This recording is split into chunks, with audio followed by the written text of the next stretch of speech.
நேயர்கள் அனைவருக்கும் வணக்கம். நான் தான் உங்கள் விஜே சூர்யா. இந்த வாரம் நம்ம நிகழ்ச்சிக்காக யார் வந்திருக்காங்கன்னு நீங்க பாக்குறீங்களா? அரசியல்ல சரளமாக பேசக்கூடிய தமிழ் மக்கள் அதிகார இயக்கம் தலைமை ஒருங்கிணைப்பாளர் அண்ணன் கார்த்திகேயன் அவர்கள் வந்திருக்காங்க. இப்ப இருக்கிற அரசியல் பாணியை பத்தியும் வரப்போற நாடாளுமன்ற தேர்தலை பத்தியும் அண்ணகிட்ட கேட்டு தெரிஞ்சுக்கலாம். வாங்க சார். வணக்கம். சொல்லுங்க சார், அரசியல் அப்படின்றத உங்களோட பார்வையில நீங்க எப்படி பாக்குறீங்க? அரசியல் என்பது இன்றைய சூழ்நிலையில மிகப்பெரிய மக்கள் மத்தியில தவறான எண்ணங்கள் இருக்கு. அரசியல் என்பது பாத்தீங்கன்னா தவறு கிடையாது. இன்றைய சூழ்நிலையில அன்றைய சூழ்நிலையும் சரி, நம்முடைய தேவைகளை நம்முடைய விலை நிர்ணயம் பண்றது பார்த்தீங்கன்னா அரசியல் மட்டும்தான். காலையில எழுந்திருச்சு தேய்க்கிற பர்பஸையிலிருந்து இரவு தூங்குற மின்விசிறி காற்று வரைக்கும் வந்து அரசு தான் தீர்மானிக்குது, அரசியல் கட்சி தான் தீர்மானிக்குது. அரசியல் என்பது மிக முக்கியமானது, அவசியமானது. அதை மக்கள் மத்தியில் விதைக்கப்பட்டு தவறான விதத்தில் விதைக்கப்பட்டிருக்கு. இதுதான் உண்மையான நிலவரம். கண்டிப்பா சார். ஆனா இப்ப இருக்கிற மக்கள்லாம் அரசியல் ஒரு சாக்கடை அப்படின்னு ஒரு சில பேர் சொல்றாங்க. அப்படி இருந்துமே ஒரு சில மக்கள் என்ன சொல்றாங்கன்னா, புது தலைவர்களை நம்ம தேர்ந்தெடுக்கணும், இப்ப இருக்க தலைவர்கள்னாலதான் நம்ம நாடு முன்னிலைக்கு போல அப்படின்னு சொல்றாங்க. அதை பத்தி உங்களோட கருத்து என்ன சார்? புது தலைவர்கள் வந்து எப்படி தேர்ந்தெடுப்பீங்க? எனக்கு தெரியல. நீங்க சொல்றது என்னன்னு எனக்கும் புரியல சார். இப்ப புது தலைவர்னு சொல்றீங்க, யார் புது தலைவர்? இப்ப இதுல வந்து தேர்தல்லாம் நிறைய பேர் ஜெயிச்சவங்க இருக்காங்க. திமுக வந்திருக்கு, அதுக்கு முன்னாடி அதிமுக வந்து. சரி. இப்ப புதுசா ஒருத்தவங்களை வர வைக்கணும்னா சீமான் நினைக்கிறாங்க. சரி. அப்புறம் விஜய் அவர்களும் நிக்கிறாங்க. சரி. இந்த மாதிரி இவங்கள யாராவது ஒரு தலைவர்களை தேர்ந்தெடுத்தா தமிழகத்துக்கு ஒரு மாற்றம் கிடைக்குமா? மாற்றம் கிடைக்குமா கிடைக்காது நீங்க எப்படி சொல்ல முடியாது, மக்கள்ல சொல்லணும், ஓட்டு போறவங்கள சொல்லணும். கண்டிப்பா. ஏன்னா இப்ப சீமான் நிக்கிறாரு, அவருக்காக ஓட்டு போடணுமா போட வேண்டாம்னு மக்கள் தான் முடிவு பண்ணணும். அவருடைய இன்றைய மேடை பேச்சுக்கள் வந்து முடிவு பண்ண வேண்டியது மக்கள் தான். அவர் தெளிவா பேசுறாரா, சரியா பேசுறாரா, இன்றைய கால சூழ்நிலைக்கு ஏற்ற மாதிரி பேசுறாரா, மக்களுக்கு தேவையானதை பேசுறாரா, இல்ல மேடைக்கு மேடை மாத்தி பேசுறாரா, கொள்கை ரீதி மாத்தி பேசுறாரா, எல்லாமே மக்கள் தான் முடிவு பண்ணணும். பேசுறாரு பேசலாம், அப்புறம் இப்ப நீங்களும் நானும் முடிவு பண்ண முடியாது. மக்கள் தான் தீர்மானிச்சு அவங்க தான் ஓட்டு போட வேண்டிய ஆட்கள், அவங்க தான் அவங்க முடிவு பண்ணுவாங்க. இங்க யாருமே வந்து காலங்கள் மாறிக்கிட்டே இருக்கு. இப்ப எல்லாருமே படித்த இளைஞர்களா இருக்காங்க, எல்லாருமே படிச்சுக்கிட்டு தான் இருக்காங்க. இப்ப எல்லாருக்குமே தெரியும். அதுவும் இன்னும் சொல்ல போனா சோசியல் மீடியா, சமூக வலைதளம் வந்தனையுமே எல்லாமே இப்போ வந்து தட்டுனா வந்துடுது தகவல் எல்லாமே. கண்டிப்பா. அந்த அளவுக்கு விஞ்ஞான வளர்ச்சி, சோசியல் மீடியா வளர்ச்சி இருக்கிறப்போ எல்லாமே தெரிஞ்சுக்கிறாங்க. அப்ப தெரிஞ்சுக்கிறப்போ ஒன்னும் மாத்தி பேசவே முடியாது. சீமான் என்ன தவறா பேசினார், என்ன சரியா பேசினார், விஜய் என்ன தவறா பேசினார், சரியா பேசினார் போட்டா வந்துடுது. அப்போ அதை வச்சு மக்கள் எல்லாம் எளிமையா தெரிஞ்சுக்கிறாங்க. இது என்னடா அது புதுசா ஒரு ஆளை வந்து கொண்டு வந்து நம்ம என்ன மாட்டிக்கணுன்ற ஒரு எண்ணத்துலயும் இருக்காங்க. இது ஒரு காரணமா அமைதுன்னா வச்சுக்கலாம். சார், இப்ப தளபதி விஜய் அவர்கள் கட்சி ஆரம்பிச்சாங்க, தமிழக வெற்றி கழகம். இதுல இந்த இக்கு சேர்க்கக்கூடாது அப்படின்னு சொன்னாங்க. அதுக்காக அந்த இக்கை வந்து கட் பண்ணிட்டு தமிழக வெற்றி கழகம் அப்படின்னு போட்டாரு. இருந்தாலுமே இந்த வரிகள்ல எழுத்துப்பிழை இருக்கு அப்படின்னு நிறைய பேர் சொல்றாங்க. ஆமா, அதை பத்தி உங்களோட கருத்து என்ன சார்? எழுத்துப்பிழை இருக்குன்றது முதலிலும் குரல் முற்றிலும் குரல்ன்ற மாதிரி தான் என்னுடைய கணிப்பு. அது ஓகே சார். வெளிப்படையாக சொல்ற ஒரு வந்து மிகப்பெரிய ஒரு அரசியலமைப்புன்றது கிட்டத்தட்ட படித்த இளைஞர்கள் இருக்காங்க, வழக்கறிஞர் இருப்பாங்க, முனைவர் பட்டம் பெற்றவங்க இருக்காங்க, அத்தனையும் தமிழ்ல பல பட்டங்கள் பெற்றவங்க எல்லாம் இருக்காங்க. அப்படி இருக்கிறப்ப முக்கியமானது ஒரு கட்சியோட பேரு. கண்டிப்பா. அதுலயே ஒரு தவறு வர்றது என்ன ஆச்சுங்களா, அதே கண்டுபிடிக்க முடியல. இது என்னத்த நான் சொல்றது, இதெல்லாம் 60க்கும் மேற்பட்ட பிள்ளைகள் இருக்கான். இது எல்லாத்தையும் தாண்டி நான் என்ன சொல்றேன்னா, பேரே தவறுன்னு நான் சொல்றேன். தமிழக வெற்றி கழகம் அப்படிங்களா? தமிழக வெற்றி கழகம் என்ன, தமிழகத்தை மட்டும்தான் அவங்களோட குறியா இருக்கு. புரியுதுங்களா இல்லையா? உலகத்துல இருக்க தமிழர் அத்தனை பேரும் ஒன்றிணைக்கிறதான ஒரு மிகப்பெரிய ஒரு அரசியலமைப்பா இருக்கும். இலங்கையில இருக்காங்க, இலங்கை 193 நாட்டுல இருக்காங்க. ஸ்ரீலங்கா, கனடா, சிங்கப்பூர், மலேசியான்ற பல நாட்டுல இருக்காங்க. அப்போ அத்தனை தமிழர்களும் ஒன்றிணைக்கிறதான ஒரு மிகப்பெரிய ஒரு நல்ல ஒரு விஷயமா இருக்கும். தமிழக வெற்றி கழகம், தமிழகத்தை மட்டும்தான் அவங்க வந்து மென்ஷன் பண்றாங்க. உலக தமிழக வெற்றி கழகம் வச்சா இன்னும் அருமையா இருந்திருக்கும்ல. ஏன்னா தமிழகன்றது அவருடைய பார்வை என்னன்னாக்கா, நம்ம வந்து முதலமைச்சர் ஆகணும், முதலமைச்சர் சீட்டு தான் முக்கியன்ற ஒரு பார்வை இருக்கு. அதனாலதான் அந்த பேர்ல மட்டும் தமிழக வெற்றி கழகம் கொண்டு வந்துட்டாரோன்னு என்னோட எண்ணம். அப்படிங்களா? ஆமா சார். இந்த கேள்வி வந்து சர்ச்சையா திடீர்னு கிளம்புச்சு. ஆமா, இதுக்கான ரசிகர்கள் இதை யாருமே பேசலையே, கவனிச்சிங்களா? இந்த தமிழக வெற்றி கழகம் இந்த பேரை மட்டும் யாருமே பேசல. இந்த பிழையே சொன்னாங்களே தவிர ஆனா பேரை சொல்லலையே. தமிழக வெற்றி கழகம், அப்போ தமிழகம் மட்டும்தான் அவங்களோட குறி. தமிழக முதலமைச்சர் சீட்டு மட்டும்தான் அவங்களோட குறி. உலக தமிழரை பத்தி அவங்களோட எண்ணங்களோ நல்ல எண்ணங்களோ இல்லை காப்பாற்றணுமோ செய்யணுமோ, இல்லை அவங்களுக்கு என்ன பாதுகாப்பு கொடுக்கணுமோ, இல்லை அவங்களுக்கு நல்லது கிட்ட பார்க்கணுமோ, அது கிடையாது அவங்க எண்ணம். தமிழக வெற்றி கழகம், தமிழக சீட்டு மட்டும், முதலமைச்சர் சீட்டு மட்டும் தான் அவங்களுடைய குறி. அதனால தமிழக வெற்றி கழகம்னு பேர் வச்சோன்னா என்னோட எண்ணங்களா இருக்கு. அந்த 2 கோடி உறுப்பினர்களை சேர்க்கணும் அப்படின்றது ஒரு இலக்கா வச்சிருந்தாரு. அதுல வந்து 1 கோடி பேர் கிட்டத்தட்ட வந்துட்டாங்க. அதை பத்தி என்ன சார் நினைக்கிறீங்க? சார் உறுப்பினர் சேர்க்கறது யார் வேணா சேர்க்கலாம் சார். நீங்க ஒரு என்னோட நண்பர்கள் ஓட்டு போடுவாங்களா போட மாட்டாங்களான்னு தெரியாது. கண்டிப்பா சார். ஆனா உறுப்பினர் சேர்க்கறது நீ ஒரு 100 பேரை கூப்பிட்டு வா, உனக்கு நல்ல பணம் தரேன், ஏதோ ஒன்று சொல்லி உறுப்பினர் சேர்த்துலாம். உறுப்பினர் சேர்க்கிற பெரிய விஷயமா படாது. ஆனா அந்த உறுப்பினர் அத்தனை பேரும் ஓட்டு போடுவாங்களா, அதான் நீங்க பார்க்கணும். உறுப்பினர்ன்றது ரோட்ல போறவன் வர்றவன் எல்லாரையும் கூப்பிட்டு வச்சு நம்ம வந்து சேர்த்துடலாம். உறுப்பினர் சேர்க்கறது அது சாதாரண விஷயம் தான்.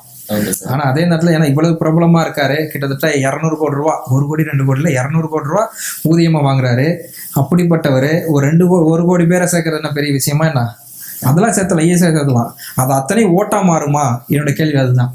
அது நம்ம பொறுத்துன்னு தான் வர தேர்தலில் தான் அதை பார்க்கணும். ஓட்டா மாறுதா இல்லை ஜீரோவா மாறுதா என்னவா மாறுதா அதை பார்க்கணும். கண்டிப்பா சார். நான் அதுக்காக விஜய் வந்து எதிரியோ எனக்கு பிடிக்காதோ அப்படிலாம் கிடையாது. நான் யதார்த்தத்தை பேசுறேன், இன்றைய சூழ்நிலை நான் சொல்லிக்கிட்டு இருக்கேன், அவ்வளவுதான். கண்டிப்பா சார். அரசியல் இப்போ இருக்க அரசியலுக்கு நிறைய பேர்களோட தகவல்கள் தெரிஞ்சுக்கணும். கண்டிப்பா சார். இப்போ வரப்போற நாடாளுமன்ற தேர்தலில் கூட்டணி கட்சிகளை பத்தி நீங்க என்ன நினைக்கிறீங்க? இது எதற்கான கூட்டணி கட்சிகள்? இன்றைய அளவில் கூட்டணி என்றது மிக ஆரோக்கியமான கூட்டணியாக தான் நான் பார்க்குறேன். ஏன்னா எப்போதுமே பார்த்தீங்கன்னா அந்த கட்சிகள் வந்து பிரியணும். பிரிஞ்சாதான் இங்கே வந்து போட்டிகள் அதிகமாகும். அந்த போட்டிகள் அதிகமானாதான் இங்கே ஆரோக்கியமான அரசியல் வந்து வெளிப்படும். அதுக்காக இன்றைய காலகட்டத்தில் இந்த தேர்தலை பொறுத்தவரை பாஜக கூட்டணி, அதிமுக கூட்டணி, திமுக கூட்டணி, பல கூட்டணிகளாக மிகப்பெரிய கட்சிகள் 3 கட்சியாக பிரிஞ்சு நிற்கிறது நல்ல விஷயம். மக்களுக்கு ஆரோக்கியமான அரசியலை தான் பார்க்குறேன், ஆரோக்கியமான தேர்தலை தான் நான் பார்க்குறேன். ஆமா ஆமா. Okay sir. இன்னொன்னு, கட்சிக்கு அரசியலுக்கு வரதுக்கு முன்னாடி ஒரு வாக்கு ஒண்ணு கொடுக்குறாங்க, இந்த நீட் தேர்வை ரத்து செய்யறாங்க, ஒரு சில கேள்விகளுக்கெல்லாம் ஆன்சர் பண்றாங்க. ஆனா தேர்தல் முடிஞ்சு ஜெயிச்சதுக்கு அப்புறம் அதுக்கான பதிலையும் காணோம், அந்த செயலையும் அவங்க செய்யல. அதை பத்தி என்ன நினைக்கிறீங்க? அது செயல்படுத்த முடியாது. மக்கள் மத்தியில ஒரு எப்படி சொல்றேன்னா, மக்கள் மத்தியில ஒரு தீயா புலம்பா அது வந்து பேசப்படுற ஒரு விஷயத்த முன்னெடுத்தா நமக்கு வெற்றி கிடைக்கும், ஓட்டு கிடைக்கும்ன்ற ஒரு கண்ணோட்டத்துல அந்த மாதிரி ஒரு வாக்குறுதி விட்டுறாங்க. இப்போ சொல்லியிருக்காங்களே, சிலிண்டர் விலை, எரிவாயு உருளை, அதோட விலை வந்து வெறும் 500 ரூபாய் கொண்டு வரன்ற மாதிரி சொல்லியிருக்காங்க. அது நடந்துட்டு நான் மொட்டை அடிச்சுக்கிறேன். இன்னும் நான் ஒரு பக்கம் மீசை கூட எடுத்துடுறேன். அது மட்டும் இல்லைங்க, டோல்கேட் அத்தனையும் எடுத்துறேன்ட்டாங்க. திமுக தேர்தல் இருக்கு, கவனிச்சுனா தெரியாது. திமுக தேர்தல் இருக்கு, டோல்கேட் தமிழ்நாட்டில் இருக்க அத்தனை டோல்கேட் எடுக்கிறாங்க. எல்லாம் நடக்கிற விஷயமா? நான் என்ன சொல்ல போனா, பெட்ரோல் விலைய 50 ரூபா 60 ரூபாய்க்கு குறைக்கிறாங்கிறாங்க. இப்ப இருக்க தமிழக அரசுக்கு வரி வருது இல்லையா, அவங்களுக்கு மட்டுமே 20 ரூபாய் வருதுன்னு வச்சுங்க, ஒரு ஆவரேஜா 20 ரூபா வருதுன்னு நினைக்கிறேன். அதுல 5 ரூபா குறைக்க சொல்லுங்க. இப்போ நீங்க அங்கேயும் போறீங்க. இப்ப தேர்தலுக்காக ஒரு 5 ரூபா உங்களோட வரியில இருந்து ஒரு 5 ரூபா குறைங்க, மக்களுக்கு நல்லதா இருக்குமே. நீ ஏன் தேர்தலுக்கு அப்புறம் வெற்றி பெற்றால் நாங்க வந்து இதை செய்யறோம்னு சொல்றீங்க? இப்ப அதை பண்ணுங்க. ஏன் அவங்களுக்கு கிடைக்கக்கூடிய தமிழக அரசுக்கு வரி கிடைக்கக்கூடியதுல 20 ரூபா கிடைக்குன்னு நினைக்கிறேன். அதுல வந்து 5 ரூபா குறைச்சாலே மிகப்பெரிய விஷயமா இருக்கும் இல்லையா? அதை பண்ண மாட்டாங்களே. ஆனா வெற்றி பெற்றால் நாங்க இதை செய்வோம், வெற்றி பெற்றால் அதை செய்வோம், வெற்றி பெற்றால் நீங்க எதையும் செய்ய மாட்டீங்க. ஆனா பேச்சு மட்டும்தான் இருக்குமே தவிர கண்டிப்பா இந்த விஷயங்கள்லாம் நடக்காத விஷயங்கள். இன்னொன்னு என்ன சொல்ல போனா, திமுக தேர்தல் இருக்க வெளியிடுறாங்க. திமுக வந்து என்ன தமிழ்நாட்டில் ஆள போகுதா? இல்லை இன்னும் சொல்ல போனா 20 சீட்டு ஜெயிப்பானே வச்சுப்போம்.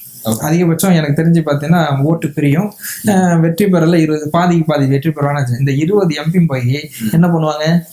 பெட்ரோல் வரை குறைக்க வலியுறுத்தி அவங்க குறைச்சிடுவாங்களா அப்போ? இல்லை எரிவாயு ஊரில் வந்து விலையை குறைக்க சொன்னால் குறைச்சிடுவாங்களா அப்போ? அது வாய்ப்பே இல்லை.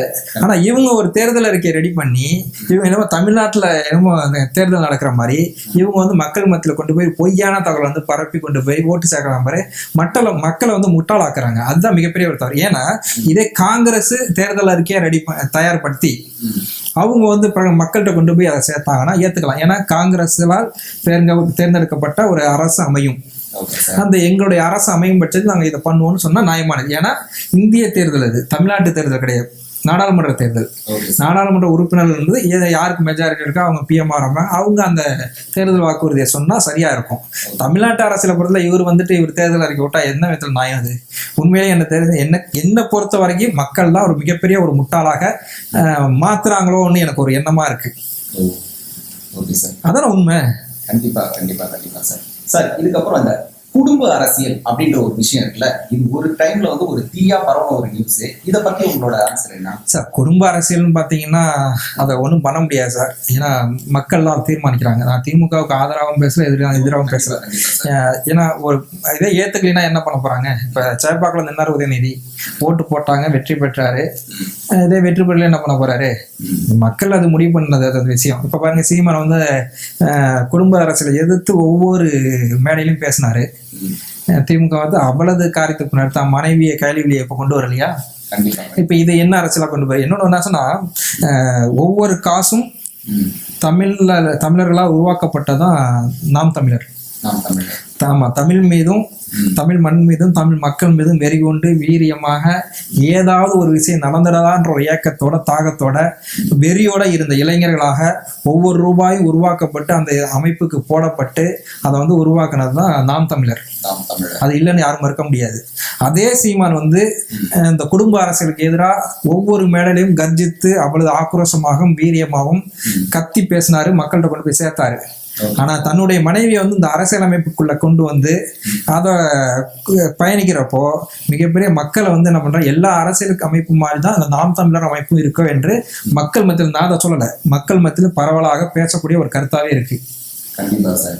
சார், இதுக்கப்புறம் இந்த இல்லீகல் அரசியல் அப்படின்னு ஒரு விஷயம் இருக்கு. என்னன்னு பாத்தீங்கன்னா, காசு கொடுத்து ஓட்டு போடுறாங்க அப்படின்ற விஷயம் நிறைய பேருக்கு நடந்துட்டு இருக்கு. அதை பத்தின தகவல்கள் சொல்லுங்க. காசுக்கு ஓட்டுன்றது இருக்கு, கொடுக்குறாங்க.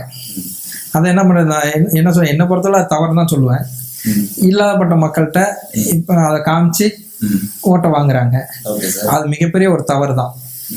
இன்னொன்று வந்து பார்த்தீங்கன்னா, என்னை பொறுத்தவரை இந்த காசை வந்து பார்த்தீங்கன்னா அவங்க எப்படி ஒரே ஒரு ரோடு பொருளை சம்பாரிச்சு போடுவாங்க. இப்போ நம்ம வீட்டுக்கு எதிராக ஒரு 10க்கு 10 ஒரு 1000 ரூபா ஓட்டு கொடுக்குறான்னு வச்சுங்களேன், அந்த 10க்கு 10 இடத்துல 2000 எடுத்துட்டு போயிடுவாங்க, டபுள் மடங்கா. நான் சொல்ற எடுத்துக்காட்டு தான், ரோடு மட்டும்தான். ரோடை தாண்டி எவ்வளவு விஷயங்கள் இருக்கு. மின்சாரம் இருக்கு, நிறைய குடிநீர் இருக்கு, ஒவ்வொரு விதத்துலயும் அவங்க வந்து சம்பாரிச்சு போயிடுவாங்க. சரிங்களா? அது வந்து சம்பாதிக்க எத்தனையோ வழிகள் இருக்கு. ஒரு எடுத்துக்காட்டு, நம்ம வீட்டு முன்னாடி இருக்க ஒரு 10க்கு 10 இடத்துலயே அவங்க போட்ட முதலீடு எது, தேர்தலுக்காக செலவு பண்ண உங்களுக்கு ஓட்டுக்காக ஒரு 1000 ரூபாய் கொடுத்தாங்க இல்லையா, அந்த 1000 ரூபாய் உங்க வீட்டுக்கு முன்னாடி போடக்கூடிய ரோட்லயே அவங்க சம்பாரிச்சு போயிடுவாங்க. அப்படி இருக்கிறப்ப என்னை பொறுத்தவரை எனக்கு தெரிஞ்சு பாத்தீங்கன்னா, நீங்க யாரை வேணாலும் தேர்ந்தெடுங்க, சுயேட்சா கூட தேர்ந்தெடுங்க, இல்லை எந்த கட்சி வேணாலும் தேர்ந்தெடுக்கலாம், தப்பு கிடையாது.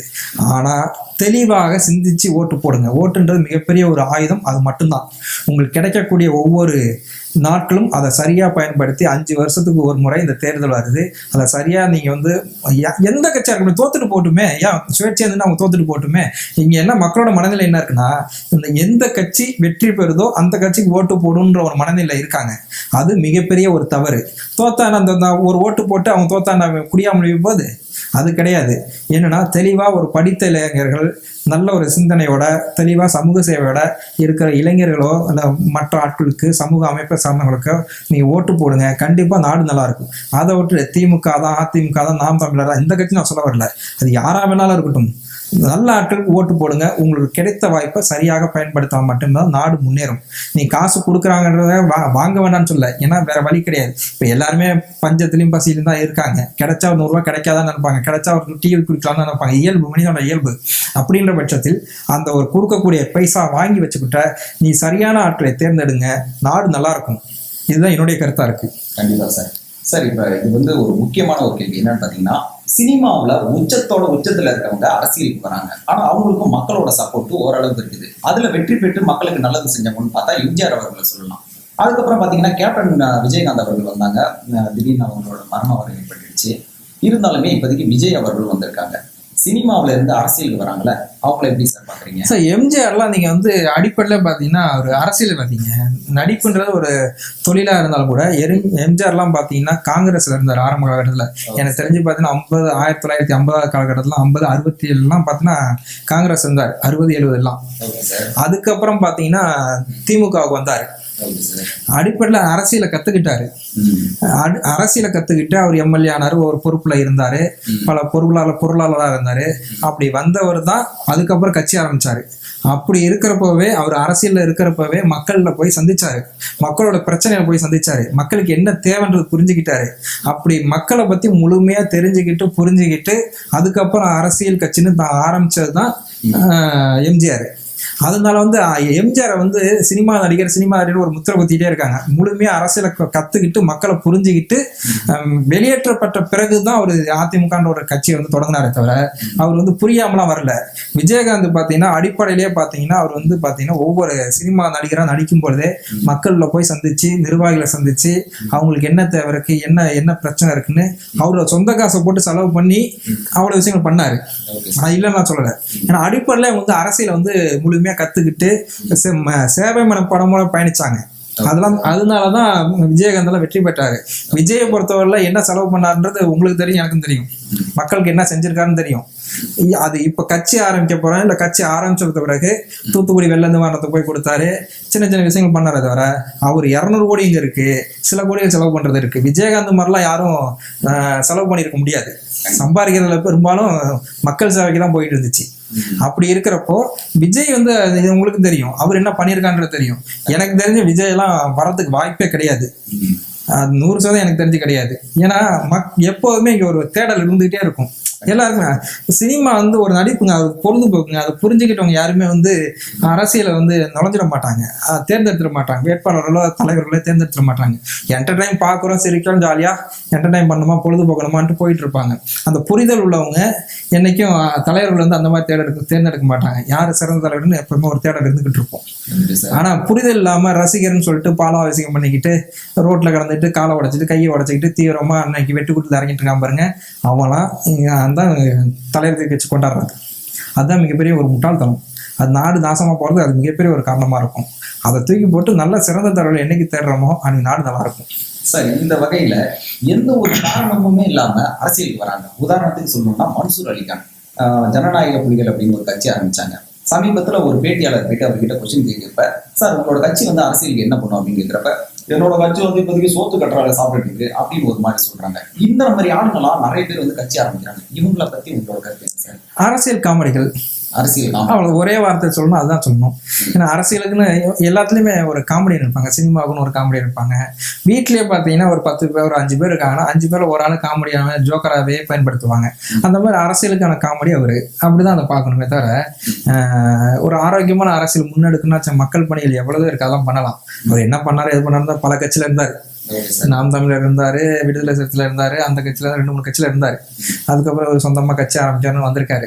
இது சும்மா டைம் பாஸ் மாதிரி ஏதோ ஒன்று பண்ணிடலான்ற எம்எல்ஏ எம்பியா இல்லான்ற மாதிரி வந்திருக்காரு. தவிர இவர் வேற என்ன நினைக்க போறோம், அரசியல் காமெடியா நம்ம பேசினா மக்கள்லாம் சிரிப்பாங்க பார்ப்பாங்க என்ற ஒரு நோக்கத்தோட தான் வகிச்சிருக்காரு. வேற என்ன சொல்ல முடியும் சார்? இதே மாதிரி பாத்தீங்கன்னா இப்ப நாடாளுமன்ற தேர்தலில் ஓட்டு வந்து பிரியுதுல, ஒரு சில கட்சிகள் வந்து நான் ஒரு சில கட்சியோட கூட்டணிக்கு போல, நான் தனியா தான் நிற்கிறேன் அப்படின்றதுனால அவங்களோட ஓட்டு வந்து பிரியுது. இவங்களுக்கு வந்து சேர புரியல, என்ன கேளுங்க.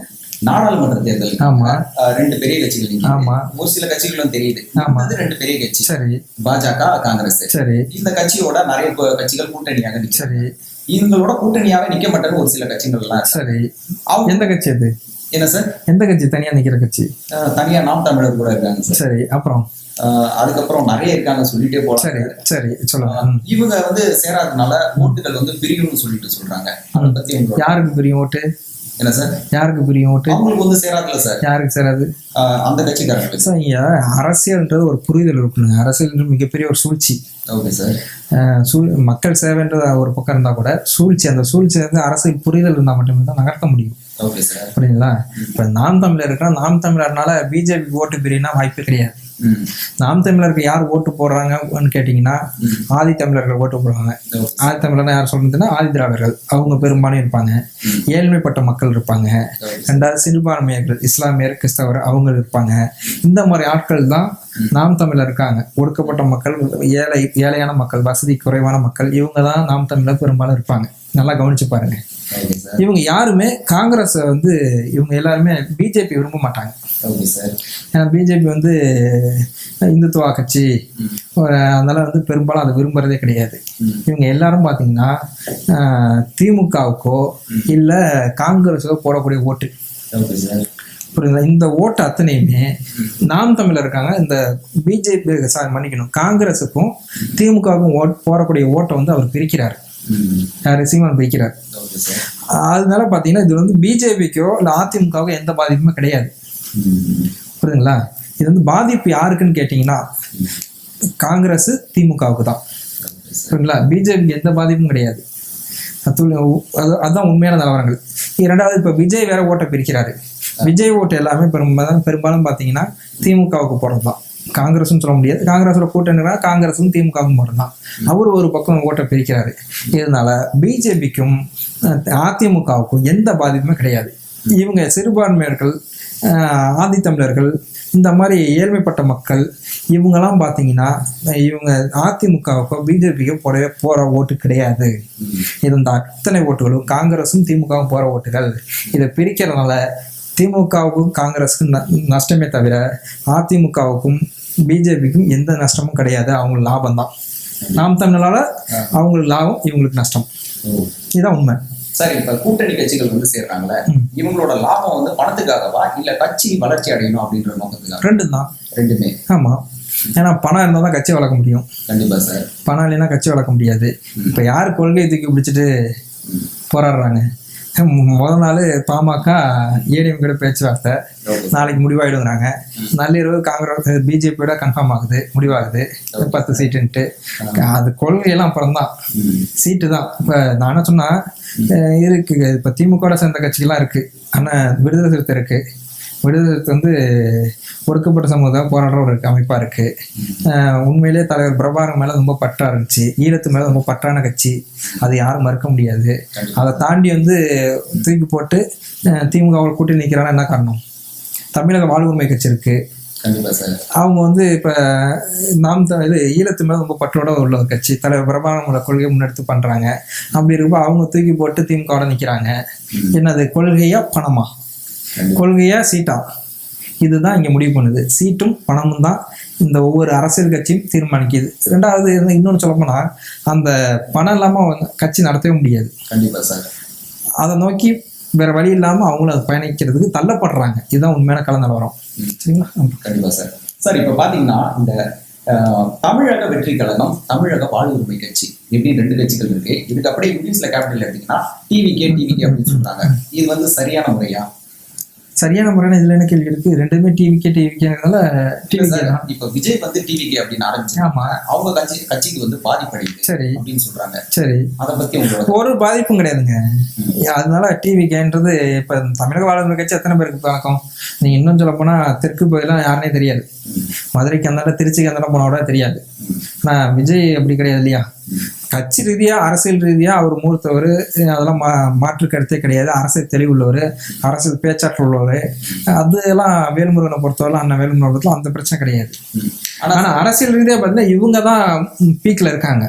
நீங்க சீனியர் ஜூனியர்லாம் விட்டுருங்க, இங்க அதெல்லாம் முக்கியம் கிடையாது. இங்க யார்கிட்ட வந்து ஓட்டு வங்கி இருக்கு, யார்கிட்ட மக்கள் இருக்காங்க, யார் அரசியல் நடத்துறாங்க, அதுதான் இங்க வந்து பேசப்படும். அதனால டிவிகேன்றது அவர் வச்சிருந்தானா இவர் வச்சிருந்தானா ஒன்றும் இல்ல சார். இப்ப இதோட பாதிப்பு என்னன்னா, டிவிகே அப்படின்னு ஒரு ஹேஷ்டேக் போட்டா முன்னாடி வந்து விஜயோட கட்சி தான் நிக்குது. ஆமா, யாருக்கு அதிகமா இருக்கா அவங்க தானே அட்டெண்ட் பண்ணுவாங்க. அதனால வந்து எங்களோட கட்சிக்கு பாதிப்பு அடைக்குது அப்படின்னு அவங்க சொல்லி. சரி, அதை பத்தின கொஸ்டின்ஸ் தாங்க. ஆனா அதுக்கு தான் சொல்ல வரேன். இப்ப யாருக்கு வந்து ஓட்டு வங்கி இருக்கோ அங்கதான் வந்து பேசும். பணபலம், படைபலம், இது யாருக்கு அதிகமா இருக்கோ அவங்க கை தான் ஓங்கும். புரியுதுங்களா? இது ரெண்டும் குறைவா இருக்கா அவங்க அடுத்தது கீழே தான் வருவாங்க. இதான இயல்பு. இந்துத்துவ கட்சிகள் பிஜேபியோட சேர்ந்திருக்காங்க சார். இதனால பிற மதங்களுக்கு பாதிப்பு இருக்குதா? இதனால எப்படி பாதிப்பு இருக்குன்னு சொல்றீங்க? ஏன்னா கொள்கை ரீதியா ஒத்து போறதுனால தான் பிற மத கட்சிகள்லாம் வந்து சேர்றாங்க. கொள்கை ரீதியா ஒத்து போறதுனால தான் எல்லா கட்சியும் ஒன்று சேர்ந்து பயணிக்க விரும்புவாங்க. இது இயல்பாவே இருக்கும். அதுல என்ன தவறு இருக்கு? பிற மதங்களுக்கு பாதிப்புனா என்ன பாதிப்புன்னு சொல்றீங்க? நீங்களே சொல்லுங்க, என்ன பாதிப்பு? ஏன் இப்ப கிறிஸ்தவர் இருக்காங்கன்னா கிறிஸ்தவ கழுத்தை பிடிச்சு இருக்கிறாங்களா? இங்க யாரும் கிறிஸ்தவர்லாம் இருக்கக்கூடாது சொல்றாங்களா? இல்ல இஸ்லாமியர்லாம் இருக்காங்க, இஸ்லாமியெல்லாம் இருக்கக்கூடாது கிளம்புங்க அப்படின்னு சொல்லிட்டு இருக்காங்க? அது கிடையாது. ஏன்னா அடிப்படையில அவங்க கொள்கை அதுதான். இந்துத்துவ கொள்கையுடைய ஒரு கட்சியா அமைப்பா தான் தொடங்கப்பட்டது. அப்போ இந்துத்துவ கொள்கை முன்னெடுத்து அரசியல்ல வந்து நிற்கிறாங்க, வெற்றி பெறுறாங்க, அமைச்சரவை கொண்டு வராங்க. அப்படி இருக்கிறப்ப இந்துத்துவ கொள்கையை தானே பயணிக்க முடியும். இது வரைக்கும் இந்துத்துவாலே பயணிச்சு இதுக்கப்புறம் வந்து அந்த கொள்கையை விட்டு வெளியில போக முடியுமா என்ன? அது கிடையாதுல்ல. அடிப்படை இந்துத்துவ கொள்கையுடைய அமைப்பு. அப்போ இந்துத்துவ கொள்கையை தான் பயணிக்க முடியும். இதுல என்ன தவறுன்னு இருக்கு? அது அவங்களோட கொள்கை. இது அதை மக்களும் ஏத்துக்கிட்டாங்க, ஓட்டு போட்டு தேர்ந்தெடுத்து ஆட்சி அமைச்சு அவங்களும் சிறப்பான முறை பயணம் பண்ணிட்டு இருக்காங்க. அதுல மாற்று கருத்து கிடையாது. இங்க என்ன மக்களுக்கு என்ன குறை இருக்கு? சிஏஏ நீங்க சொன்னீங்க, சிஏஏன்ற ஒரு பிரச்சனை, மிகப்பெரிய ஒரு பிரச்சனை இருக்காங்க. சிஏல என்ன பிரச்சனை சொல்லுங்க? இங்க என்னன்னா சிஏன்றது பொறுத்தல மக்கள் மத்தியில தவறான விதத்துல காங்கிரஸும் இதே இருக்கிற திமுகவும் இங்க தவறான எண்ணத்தை வந்து விதைச்சுக்கிட்டு இருக்காங்க. அது மிகப்பெரிய ஒரு தவறு. சிஏன்னா நான் இப்போ சிங்கப்பூர்ல இருக்கீங்கன்னா சிங்கப்பூர்ல நீங்க நடந்து போயிடுவீங்களா? நடந்து போறது சொல்றேன். நீ யாரானாலும் நீ அந்த நாட்டுக்காரனாவே இருந்தாலும் என்ன கார்டு இருக்கான்னு தான் கேட்கறான். அது இருந்தா மட்டுமே தான் கொண்டு லைசன்ஸ் பண்ணி வச்சுக்கலாம். அந்த லைசன்ஸ் இருந்தா மட்டுமே தான் நடக்க முடியும். சரிங்களா? அப்படி இருக்கிறப்போ சிங்கப்பூரா இருக்கட்டும், மலேசியா இருக்கட்டும், மற்ற கனடாவா இருக்கட்டும், மற்ற நாடுலாம் அந்த மாதிரி இருக்கிறப்போ இந்தியாவில் மட்டும்தான் யார் வேணாலும் வரலாம், யார் வேணாலும் போகலாம். நுழைஞ்ச வீட்டில் நாய் நுழைஞ்ச மாதிரி. இதே மற்ற நாட்டுலாம் பார்த்தீங்கன்னா அந்த மாதிரிலாம் கிடையவே கிடையாது. அவங்களோட ஒரு சட்டங்கள் இருக்கு. சாதாரண நடந்து போறப்ப உங்கள்கிட்ட ஒரு லைசன்ஸ்ன்ற மாதிரி இருக்கணும், அடிப்படை உறுப்பினர், அந்த நாட்டோட உறுப்பினர்ன்ற மாதிரி. இது போய் அப்ளை பண்ணி வாங்கினாதான் நீ ரோட்லயே நடக்க முடியும். அந்த மாதிரி இருக்கிறப்போ இந்தியாவில் வந்து பார்த்தீங்கன்னா யார் வேணாலும் போகலாம், எதுவும் கேட்டுக்க மாட்டோம், கண்டுக்க மாட்டோம். ஏன்னா முன்னாடி இருந்த காலம் மாதிரி இப்படி இருந்ததுன்னா என்ன அர்த்தம்? அது இங்க அடிப்படையாக வாழக்கூடிய இங்க இருக்கிற குடிமக்கள் மட்டும் கிடையாது, பூர்வகுடி குடிமக்களுக்கு ஏதாவது பிரச்சனை இருக்கா? அது கிடையாது. இவங்க என்ன சொல்றாங்கன்னா வந்தேரிகள், இப்ப இங்க நம்ம சீமானண்ணன் சொல்லிட்டு இருக்காரு இல்லையா, வந்தேரிகள்ன்ட்டு. அதே மாதிரி பாகிஸ்தான் வந்தேரிகள், ஸ்ரீலங்கா வந்தேரிகள், இதெல்லாம் பார்த்தீங்கன்னா இவங்களுக்கு பங்களாதேஷ் வந்தேரிகள், நேபாளத்துலேருந்து வர்றாங்க. இந்த இல்லீகலா பிஸ்னஸ் நடக்குது, இல்லீகலா இங்கே வந்து தங்கிட்டு தேவையில்லாத பிரச்சனை உருவாக்கிட்டு, இதெல்லாம் தவிர்க்கிறதுக்காக மட்டும்தான் இந்த சிஏஏன்ற சட்டத்தை கொண்டு வந்து இங்கே இருக்க பூர்வகுடி உறவுகளை தவிர மற்றவர்கள் யாரு வந்தாலும் இந்த சிஏஏ சட்டத்துக்குள் கொண்டு வரப்படுவார்கள். இதை தான் வந்து கொண்டு வந்திருக்காங்க. இதுல என்ன தவறு இருக்கு? இதுல என்ன ஒடுக்கப்படுறாங்க? அப்புறம் நீங்க பேசுறீங்க ஒரு சில வந்து மக்கள் எதை ஏற்றுக்க மாட்டாங்க சார். மற்ற மாநிலங்கள்லாம் ஹிஜாப் அணிஞ்சுக்கிட்டு நீங்க ஒர்க் பண்ண வராதீங்க அப்படின்னு சொல்லிட்டு அவங்களோட ஒர்க் பண்ற ஹெட் ஆஃபீஸ்ல இதெல்லாம் சொல்லியிருக்காங்க. யார் சொன்னாங்க? ஒரு சில மாநிலங்கள்ல நடந்தது. அதான் யார் சொன்னாது உங்கள்கிட்ட? நியூஸ்ல வந்துட்டு இருந்துச்சு. எந்த நியூஸ் வந்துச்சு? நியூஸ்ல வந்துச்சு. யார் சொன்னான்னு சொல்லாமலாம் நீங்க சொல்லக்கூடாது, சரியா? இல்ல நீங்க செய்தியில பார்த்தேன்னு சொல்றீங்க, அது எந்த செய்தியில பாத்தீங்க? ரெண்டாவது செய்தியில பார்த்தேன்னு சொல்றது உண்மை, ரைட், ஓகே, ஒத்துக்கிறேன்னாச்சுங்களா? அது யார் சொன்னதுன்றது இருக்குல்ல, அதை மறந்துட்டீங்களா? அப்போ இல்ல சார், ஒரு செய்தியை நீங்க கேட்கறப்போ தெளிவா கேளுங்க. இவங்கதான் இதை சொன்னாங்க, இதை செஞ்சாங்கன்னு நீங்க சொல்லுங்க, அதுக்கு பதில் இருக்கும். நீங்க பொத்தாம் போல ஒரு கேள்வியை கேட்டு குட்டையை குழப்பக்கூடாது. சொன்னது யாருன்னு தெரியுமா? முன்னால இருக்கிற பிஜேபி அரசு கர்நாடகாவில் சொன்னாங்க. கர்நாடக அரசு பிஜேபி அரசாங்கம் இருந்தப்போ அந்த சொன்னது இருந்தது. ஆனா மக்கள்லாம் எதிர்ப்பு வந்ததுக்கு பிறகு அதை வாபஸ் வாங்கிட்டாங்க, சரிங்களா? இதுதான் நடந்தது. ஆனா அதுவும் மக்களுக்கு ஒரு சட்டம் ஏன் அதை கொண்டு வந்தாங்க? ஏன்னா தலையில முக்காடு போட்டு இருக்கிறதுனால அவங்க வந்து யாரு நல்லா தெரிய மாட்டேங்குது, எல்லாரும் முக்காடு போட்டு ஹிஜாப் ஃபுல்லா போட்டுறாங்க. பசங்களும் அதை போட்டு இல்லீகலா பிரச்சனை நடந்துகிட்டு இருக்கு, அதை தவிர்க்கிறதுக்காக வேண்டான்ற மாதிரி சொன்னாங்க. அதுக்கப்புறம் பாத்தீங்கன்னா மக்கள்லாம் எதிர்ப்பு அது வந்து வேண்டாம்னு சொல்லி அந்த சட்டத்தையே நிராகரிச்சுட்டோம் வச்சுங்களா. இதுதான் ஹிஜாப்கான பிரச்சனை. இது தெரியாம நீங்க வந்து குருட்டாம் போக்கா வந்து நீங்களே ஒரு என்னன்னு தெரியாம ஒரு கேள்வியை கேட்டு அதை குட்டியை குழப்புறீங்க. இப்ப சமீபத்துல பாத்தீங்கன்னா புதுச்சேரி சிறுமி படுகொலை, சரி, அவங்களுக்கு கொடுத்த தண்டனை, சரி, இதெல்லாம் பத்தாது. நான் என்ன சொன்னா, இந்த தண்டனைலாம் வந்து ஒண்ணுமே இல்லை எனக்கு தெரிஞ்சு. பாத்தீங்கன்னா மரண தண்டனையும் கொடுக்க கூடாது, அதெல்லாம் வேஸ்ட். மரண தண்டனையும் கொடுக்க கூடாது, ஆயுள் தண்டையும் ஒன்றும் ஜெயில இருந்துட்டு நல்லா சாப்பிட்டு விட்டு நம்ப இருந்துட்டு போயிடுவாங்க. மரண தண்டனை இல்ல, மரண தண்டனையும் பாத்தீங்கன்னா கொண்டுடுவாங்க, தூக்கில போடுவாங்க, முடிஞ்சு போயிடும். அதோட என்ன பொறுத்தவரை 600 ரூபாய் வெட்டிட்டு நீ கடைசி வரைக்கும் ஒண்ணுமே பண்ண முடியாது, அப்படியே விட்டுடணும். அப்பதான் அது வந்து சரியான ஒரு தண்டனையா இருக்கும். இப்ப திருடனா கையை வெட்டிடணும், அவன் அதுக்கப்புறம் திருட முடியாது. மேல அதனால 2 கையும் வெட்டிடணும், அவன் என்னத்த போய் எடுப்பான். இந்த மாதிரி பண்ணாதான் பயமும் இருக்கும், அதுக்கான தீர்வும் இருக்கும். இதுதான் உண்மையான வரும். சும்மா போயிட்டு ஜெயில போட்டு வச்சுக்கிட்டு அவனுக்கு சோறை போட்டுக்கிட்டு அவனுக்கு தேவையில்லாத செலவு பண்ணிட்டு கிட்டத்தட்ட 24 வருஷம் வச்சு 12 வருஷம் வச்சுக்க. ஆவரேஜா 12 வருஷத்துக்கு என்னாச்சு? சாப்பாடு செலவு, தங்குற செலவு, போற செலவு, இது என்ன செலவு என்னாச்சு? இதுக்கு காவல்துறை பாதுகாப்பு, இதெல்லாம் தேவையில்லாத வேலை. ஒரே வெட்டி விட்டு நீ போடான்னு அனுப்பி விட்டாச்சுன்னா இவன் என்ன பண்ண போய் ஒன்றும் பண்ண முடியாது, கடைசி வரைக்கும் இப்படிதானே இருக்கணும். அந்த மாதிரி பண்ணுமே தவிர இந்த மாதிரிலாம் தூக்கு தண்டனை, ஆயுள் தண்டனை அதெல்லாம் சும்மா வேஸ்ட்டு. என்னுடைய கருத்து இது. சொல்லுங்க, எதனால அந்த மாதிரி தண்டனைலாம் கொடுக்க மாட்டாங்க? அது இந்திய அரசியலமைப்பு சட்டம் உருவாக்கப்பட்டது, அது அம்பேத்கரால் உருவாக்கப்பட்ட சட்டத்தை இன்னும் நம்ம ஆட்கள் வந்து பின்பற்றிட்டு இருக்காங்க. யாரும் கடுமையா தண்டிக்க கூடாது, அந்த மாதிரி ஒரு மனதெல்லாம் உருவாக்குனாங்க. இங்க தவறுகள் நிறைய வந்துகிட்டே இருக்கு. தவறுகள் குறைக்கணும்னா சட்டங்கள் கடுமையாக்கப்படும் பொழுதுதான் தவறுகள் குறையும்.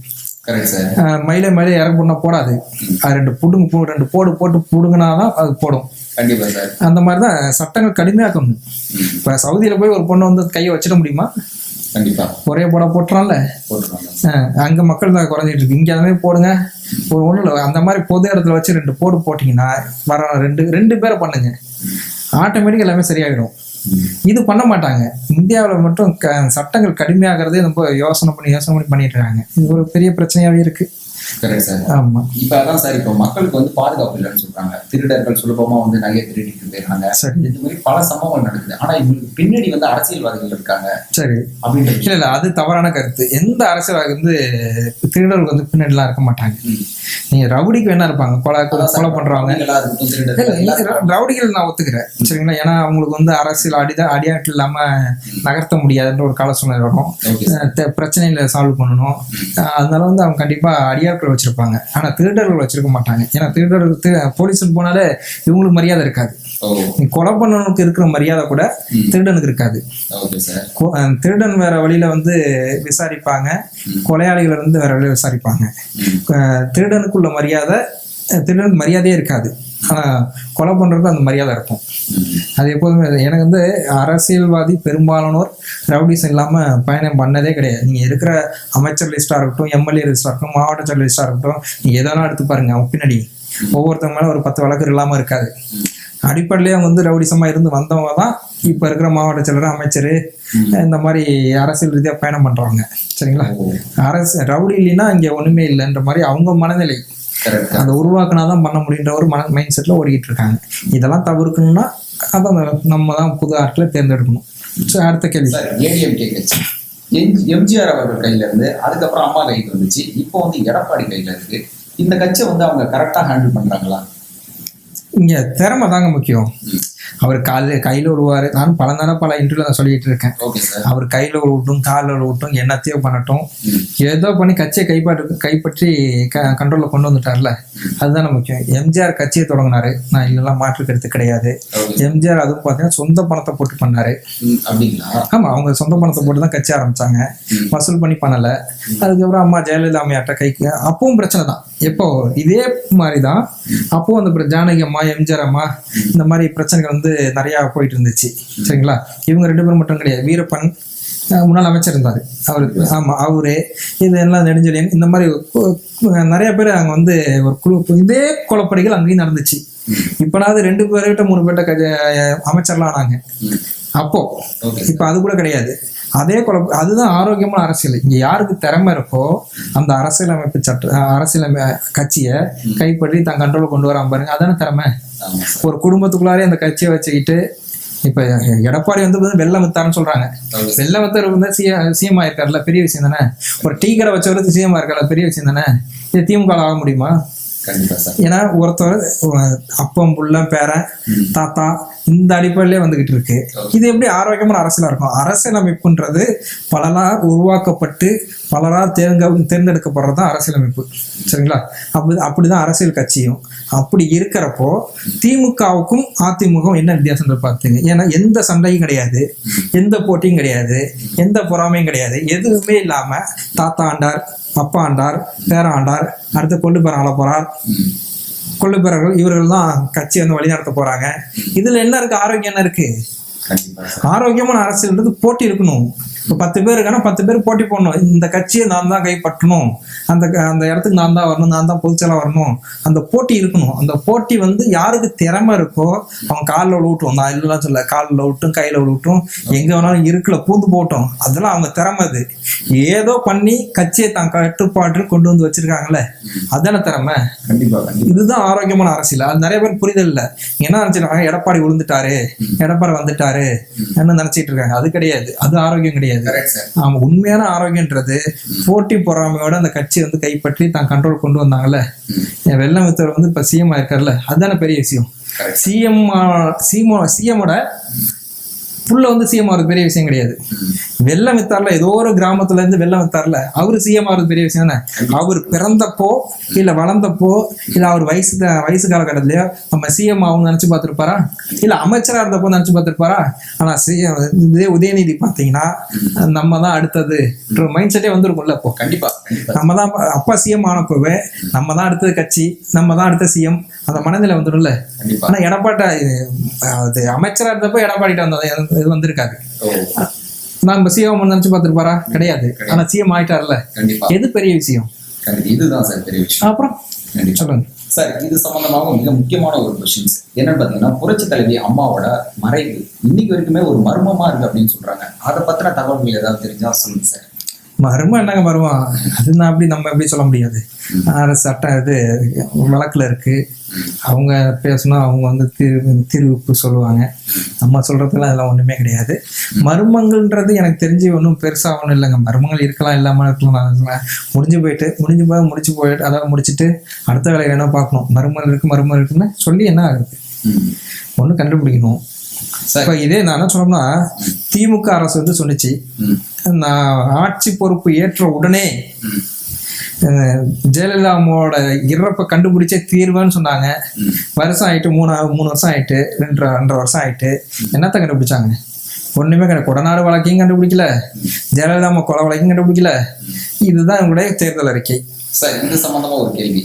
கோயம்பேடு பஸ் ஸ்டாண்ட கிளாம்பாக்கத்துக்கு மாத்தினாங்களா? சரி. இதனால பல மக்கள் வந்து அவதிப்பட்டாங்க. சரி. இருந்தாலுமே அங்க மாத்தினது வந்து நல்லதா? சரி, என்ன பொறுத்தவரை பார்த்தா நல்லதுன்னு சொல்லுவேன். ஏன் அதை கேட்குறீங்கன்னா, இப்போ உள்ள பொறுத்தவரை கோயம்பேடு பார்த்தீங்கன்னா, கோயம்பேடு மட்டும் கிடையாது, சென்னை சிட்டியே ஓரளவு பார்த்தீங்கன்னா வாகன நெரிசல் கிடையாது. எல்லாமே அங்கே போயிட்டாங்க. கொஞ்ச நாளைக்கு கஷ்டமா தாங்க இருக்கும். ஒரு விஷயத்த பழகிற வரைக்குமே யாருக்குமே சரி அது கஷ்டமா தான் தெரியும்.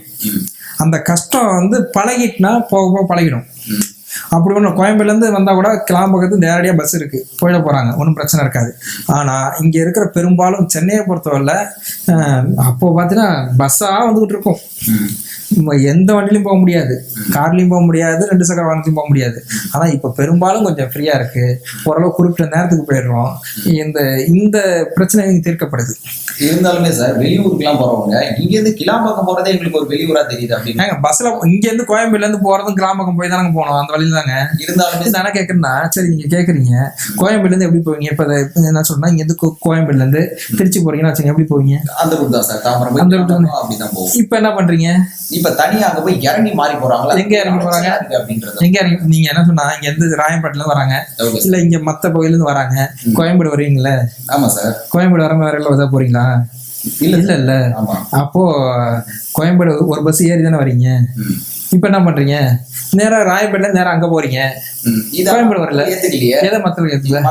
அது புரிதல் இல்லாம பேசலாம் செய்வாங்க. இயல்பாவே பாத்தீங்கன்னா இது ஒரு நல்ல விஷயம், ஆரோக்கியமான விஷயம், அதெல்லாம் வரவேற்க வேண்டிய விஷயம் தான் அதெல்லாம். ஏன்னா இங்க அவ்வளவு நெரிசல் இருந்துச்சு, குறிப்பிட்ட நேரத்துக்கு யாரும் போக முடியாது. குறிப்பிட்ட நேரத்துல ஒரு ப்ரோக்ராம் ஃபிக்ஸ் பண்ணி இந்த நேரத்துக்கு போயினா போக வாய்ப்பே கிடையாது. புகை ஒரு பக்கம் எரியும், அப்படியே போறப்ப உங்களுக்கே தெரியும். அந்த இதெல்லாம் இப்போ வந்து தவிர்த்தாச்சு. இப்போ இந்த ஓரளவு நெரிசல் கிடையாது, ஃப்ரீயா போறோம். நீங்க 8-6 மணி ஆனால இங்க இருந்து போக முடியாது, பெரிய தொல்லையா இருக்கு, இரிட்டேட்டிங்கா இருக்கு சார், மைண்டே ஒரு ஃப்ரீயா இருக்காது. அதெல்லாம் இப்ப நிறைய விஷயங்கள் இப்ப வந்து இது ரொம்ப முக்கியமான விஷயம் வந்தது வரைக்கும் சந்தோஷம் தான். நான் வந்து கட்சிக்கு அப்பாற்பட்டு சொல்றேன், திமுக திறந்துன்றதாக நான் வந்து எதிர்த்தெல்லாம் பேசல, வரவேற்க வேண்டிய விஷயம் தான் இது. ஏன்னா முக்கியமான விஷயம். நம்ம எப்படி இருந்தாலும் அந்த வழியா தான் போக போறோம், அங்க போனா பஸ் ஏறி போக போறோம், இங்க இருந்தாலும் அங்க இருந்து வந்து இப்ப பஸ் ஏறி தான் போக போறோம், எப்படியா தான் பஸ் ஏற்ற போறோம். நீங்க நேரம் அங்க கிளாம்பக்கம் போக போறாங்க, நேரம் கோயம்பேடு வர்றத நேரம் அங்க போக போறாங்க, இதுல என்ன இருக்கு? கண்டிப்பா சார். சார், இதுல வந்து நீங்க முக்கியமான ஒரு விஷயத்தை பத்தி சொல்லணும். இது வரைக்குமே தமிழக பக்கமே எட்டி பார்க்காத மோடி இப்ப அடிக்கடி தமிழகத்துக்கு வராரு, அதை பத்தி நீங்க என்ன நினைக்கிறீங்க? இல்ல, மோடி வரலன்னு யார் சொன்னா? இல்ல சார், வந்திருக்காங்க, வருஷத்துக்கு என்னைக்காவது ஒரு நாள் வருவாங்க, சரி போயிடுவாங்க. சரி, ஆனா இப்ப அடிக்கடி வராங்களே. சரி, இல்ல நான் உங்கள்கிட்ட கேட்கிறேன், இப்ப முன்னாடியே காங்கிரஸ் ஆட்சியில 10 ஆண்டு தான் ஆண்டாங்க, இதே பிஜேபியும் 10 ஆண்டு தான் ஆண்டாங்க. இந்த 2 ஆட்சியில எந்த பிஎம், எந்த பிரதமர் வந்து தமிழ்நாட்டுக்கு அதிக முறை வந்தாங்கன்னு நீ கணக்கு எடுத்துருக்கீங்களா? எடுக்கல. எடுத்து பாருங்க, எடுத்து பார்த்துட்டு அடுத்து அந்த கேள்வி கேட்கணும். ஒரு கேள்வி கேட்கறதுக்கு முன்னாடி இந்த கேள்வி இது சரியா இருக்குமா, வந்திருக்காரா வரலையா, ஏன்னா நீங்க தெரிஞ்சுக்கிட்டு அந்த கேள்வி கேளுங்க. தெரியாம கிடைச்சாண்டா ஒருத்தவன் மாட்டி எடுத்துன்னு அவனை ஏதோ ஒன்று குழப்ப விட்டுல நீங்க அப்படிதான் என்ன கேட்கறது எப்படி தெரியுமா இருக்கு, என்னை டோட்டலாவே மடக்கி கொண்டு வரணும்னு பாக்குறீங்க, முடிய மாட்டேங்குது. ஆனா ஒரு விஷயம் சொல்றேன் கேட்டுங்க, ரெண்டுத்தையும் கம்பேர் பண்ணி பாருங்க. எப்படி இதே காங்கிரஸ் ஆட்சியில மன்மோகன் சிங் பிரதமராக இருந்தப்போ எத்தனை டைம் தமிழ்நாட்டுக்கு வந்தாரு, இதே நரேந்திர மோடி அவர்கள் தமிழ்நாட்டுக்கு எத்தனை டைம் வந்தாரு, ரெண்டுத்தையும் கம்பேர் பண்ணி நீங்க பாருங்க, உங்களுக்கு அந்த கணக்கு தெரியும். நான் சொல்றேன்றதெல்லாம் கிடையாது. ஏன்னா இதை வார இருங்க இப்ப தேர்தல் நடக்குது, நான் இல்லைன்னா சொல்ல, தேர்தல் நடக்கின்ற முதல் கட்டம் தமிழ்நாட்டுக்கு அந்த தேர்தல்.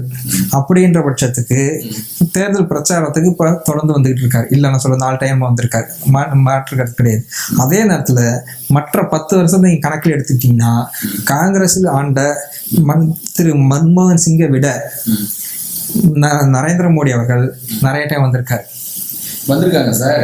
இருந்தாலுமே அவர் மேல எதுக்கு இந்த கேள்விகள் எல்லாம் எழுதுனா, அவர் மேல இப்ப மற்ற தலைவர்களுக்கெல்லாம் எங்கேயாவது ஏதாவது ஒரு மற்ற மாநிலங்கள்ல ஒரு பிரச்சனை நடக்குதுன்னா போய் பார்ப்பாங்க. சரி, இவர் மணிப்பூர்ல அந்த பெண் கொடுமை சம்பவம் நடந்தது. சரி சரி, பத்தி ஒரு மூச்சு கூட ஒரு பேட்டியில கூட விடல. சரி சரி, அது எதனால சார்? ஏன் அந்த மணிப்பூர் பிரச்சனைக்கு அவர் போகலன்னு சொல்றீங்களா? இல்ல பேசல சார், பேசல. ஆமா, ஒரு தவறான விஷயம் நடக்கிறப்ப அதை அப்படி பேசுவாங்க ஆளுங்கட்சியா இருக்கிறப்போ. இல்ல நீங்க கேக்குற கேள்வி எனக்கு புரியுது. நான் கேக்குறேங்க, இருங்க, அவங்கள்ட்ட அந்த கேள்வி கேட்கிறேன். என்னன்னா, ஒரு ஆளுங்கட்சி அவங்க கண்ட்ரோல் தான் இந்தியாவே இருக்கு.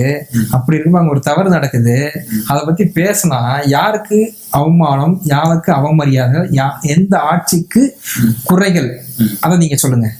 எந்த ஆட்சிக்கு குறைகள்? ஒரு ஆட்சி நடக்குது, அவங்க கண்ட்ரோல தான் இருக்கு.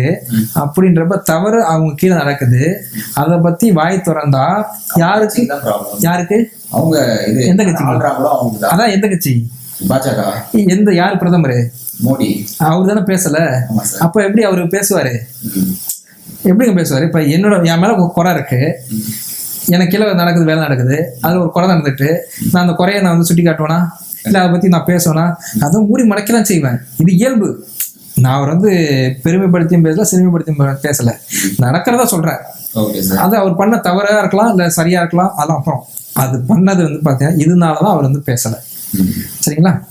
கேளுங்க, அடுத்தது கேளுங்க. இருந்தாலுமே சார், இந்த அயோத்தியில ராமர் கோயில சரி ஓபன் பண்ணிட்டாங்க, சரி கும்பாபிஷேகத்தையும் முடிச்சிட்டாங்க. சரி, ஆனா இந்த கோயில முழுசா கட்டி முடிக்காமலே கும்பாபிஷேகம். சரி, இது எதனால பண்ணாங்க? நான் என்ன கேட்கணும்னா, வடநாட்டுல இருக்கலாம் யாரு பெரும்பாலும் இந்துக்கள் தான் இருக்காங்க. பெரும்பாலும் இந்தியாவிலே பாத்தீங்கன்னா கிட்டத்தட்ட 75-80% பேர்கள் இந்துக்கள் தான் இருக்காங்க. இல்ல மாற்று கருத்து கிடையாது. அப்ப 75-80% பேர்கள் ஆட்சிக்கு இருக்கிறப்பவே அதை மக்கள்கிட்ட கொண்டு போய் சேர்த்தா யாருக்கு பெருமை? அப்ப அதை பண்ணாம எப்படி இருப்பாங்க? அதானே பண்ணுவாங்க, அதானே செஞ்சிருக்காங்க. இது நான் என்ன சொல்ல போனா, காங்கிரஸா இருந்தா நல்லா செஞ்சிருப்போம். காங்கிரஸ் திறக்கலாம் அப்படிலாம் கிடையாது. ஒருவேளை அவங்களே அதை பண்ணியிருந்தாலும் கூட அதை ஆட்சிக்கு முன்னாடி அதை பண்ணுவாங்க தான் இயல்பாவே. இன்னும் சொல்ல போனா கிளாமகத்துல இன்னும் வேலை இருக்கு, இந்த வேலை இன்னமும் நடந்துகிட்டு இருக்கு. திமுக திறக்கலையா? இயல்பாவே அவங்க பேர் வரணும், அவங்க ஆட்சிக்குள்ளார நடக்கணும். ஏன்னா இப்ப தேர்தல் வருது, தேர்தல் வந்தா மக்கள்லாம் கொஞ்சம் நல்ல பேர் இருக்கும். இந்த பட்சத்துக்கு அங்க பேருந்து திறந்தாங்க, அதுல எந்த தவறும் இல்லையே. கண்டிப்பா சார். ஸோ இயல்பாகவே அவங்க கட்சிக்கு நல்ல பேர் வரணும், அவங்களுக்கு ஒரு நல்ல பேர் வரணும், அந்த நோக்கத்துல அவங்க ஆட்சி காலகட்டத்தில் அதை கொண்டு வரணும். ஏன்னா ஒரு காலத்துல ஹிஸ்டரி பேசும், வரலாறு பேசும். என்ன பேசுனா இவங்க தான் இந்த இவர் தான் திறந்தாரு. ஒருவேளை சந்தேகங்கள் இருக்கும்ல, அடுத்து நம்ம இருப்போமோ இருக்க மாட்டோமோ, நம்ம ஆட்சி அமையுமோ அமையாதோ, நம்ம பிரதமர் ஆகுமோ ஆக மாட்டோமோ, அந்த இயல்பாவே எண்ணங்கள் இருக்கும்ல. அப்போ அவங்க என்ன பண்ணுவாங்க, அவங்க கீழே ஏதாவது ஒரு விஷயத்த கொண்டு வந்துடணும், நம்ம பேர் வாங்கிடணும், அந்த எண்ணத்துல அதை பண்றதானே, அது இயல்பு. அது இது 2 ஆட்சியும் இல்லை, 2த்துக்குமே பொருந்தும் அது. Okay sir. சார், அரசியலை பத்தி ஒரே வார்த்தையில சொல்லணும்னா என்ன சொல்லுவீங்க? அரசியல் ஒரு சாக்கடை, அந்த சாக்கடையில் தெளிந்த நீரை தேடி பிடித்து அள்ள வேண்டும். இல்ல சார், இப்ப நீங்களே ஒரு அரசியல்வாதியா இருக்கீங்க.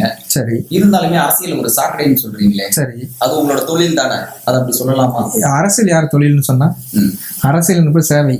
அது எப்படி நீங்க தொழில்னு சொல்றீங்க? எனக்கு என்ன பிசினஸ் அது? எனக்கு இல்ல கேட்கல, சொல்லுங்க. அதுலதானே நீங்க பணியாற்றிட்டு இருக்கீங்க. அதான் சொல்றேனே, நானா இருந்தாலும் இப்ப இருக்கிற சூழ்நிலை அரசியல் வந்து சாக்கடை, அதை தெளிந்த நீரை தேடி பிடிச்சு அள்ளணும். நான் தான் சொல்றேன்ல, உங்களுக்கு ஒரே வெள்ள பதில் கிடைச்சிட்டு. அரசு சாக்கடை, அதுல தெளிவான தண்ணி இருக்கு, அந்த தேடிய அந்த தண்ணிய தெளிவா முண்டு எடுத்துங்க. சூப்பர் சார், இதுதான் விஷயம். இது வரைக்கும் நம்ம அண்ணா கிட்ட நம்ம அரசியலை பத்தின கலாச்சார அரசியல், குடும்ப அரசியல், சினிமா அரசியல் பத்தின எல்லா கொஸ்டின்ஸுமே ஆன்சர் பக்காவா சூப்பரா அழகா சொல்லியிருந்தாங்க. ஆனா மக்களுக்கு நீங்க நல்ல அறிவுரை ஏதாவது சொல்லணும்னா சொல்லுங்க. வாக்களிப்பதை மறக்க வேண்டாம். வாக்களிப்பது யாராக இருப்பினும் அவர்களை சரியான ஆட்களாக தேர்ந்தெடுத்து அரசியலுக்கு அப்பாற்பட்டு உண்மையாக மக்களுக்கு சேவை செய்யக்கூடியவர்களை தேர்ந்தெடுத்து, படித்தவர்களை, நல்ல சேவை மனப்பாடமாக உள்ளவர்களை தேர்ந்தெடுப்பது, நல்ல சரியான அரசியலை தேர்ந்தெடுக்கிறது சரி. நல்ல அரசியல்வாதி தேர்ந்தெடுக்கிறது சரியா இருக்கும்.